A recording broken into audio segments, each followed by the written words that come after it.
বাচ্চারা এখন আমরা দ্বিতীয় পর্বে চলে যাব। এই হলো আলিফ জবর আ, বা জবর বা, তা জবর তা, সা জবর সা, জিম জবর জা, হা জবর হা, খ জবর খ, দাল জবর দা, জাল জবর জা, র জবর র, জা জবর জা, সিন জবর সা, শিন জবর সা, সোয়াদ জবর সোয়া, দোয়াত জবর দোয়া,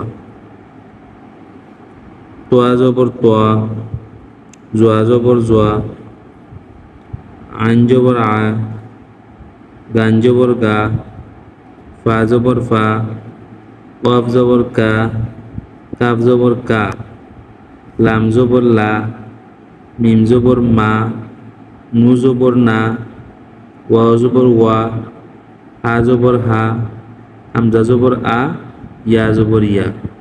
এই হলো গিয়া জবরের উচ্চারণ। এখন আমরা দেব জেরের উচ্চারণ।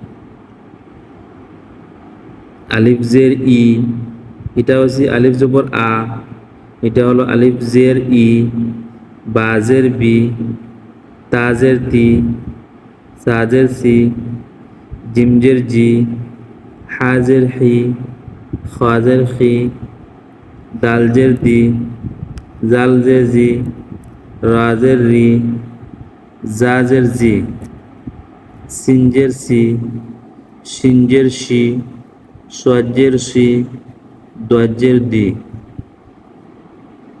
তোয়া জের তি, জোয়া জের জি, আইন জের ই, গান জের গি, ফা জের ফি, কফ জের কি, কাফ জের কি, লাম জের লি, মিম জের মি, নু জের নি, ওয়াও জের উই, হা জের হি, হামজা জের ই, ইয়া জের ই, ইয়া জের ই। এটা হলো পেশ। পেশের উচ্চারণ কিভাবে হবে?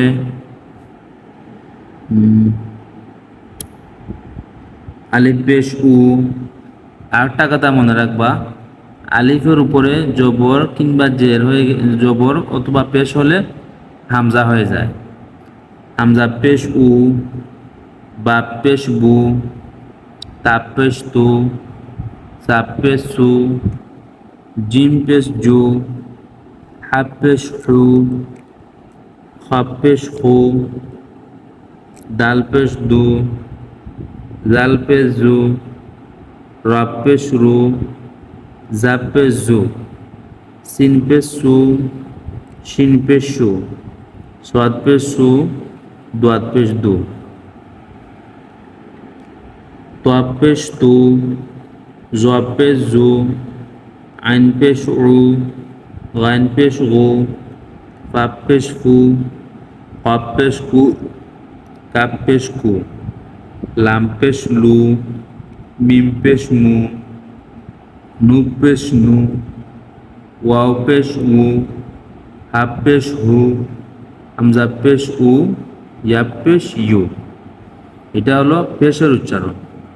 এটা প্রথমে হলো আলিফ জবর আ, আলিফ জের ই, এটা হলো আলিফ পেশ উ। পেশের উচ্চারণ আলিফ পেশ উ, আর জবরের উচ্চারণ আলিফ জবর আ, আর জেরের উচ্চারণ আলিফ জের ই। ঠিক আছে? আপনারা যারা বুঝেন না কমেন্ট করতে পারেন।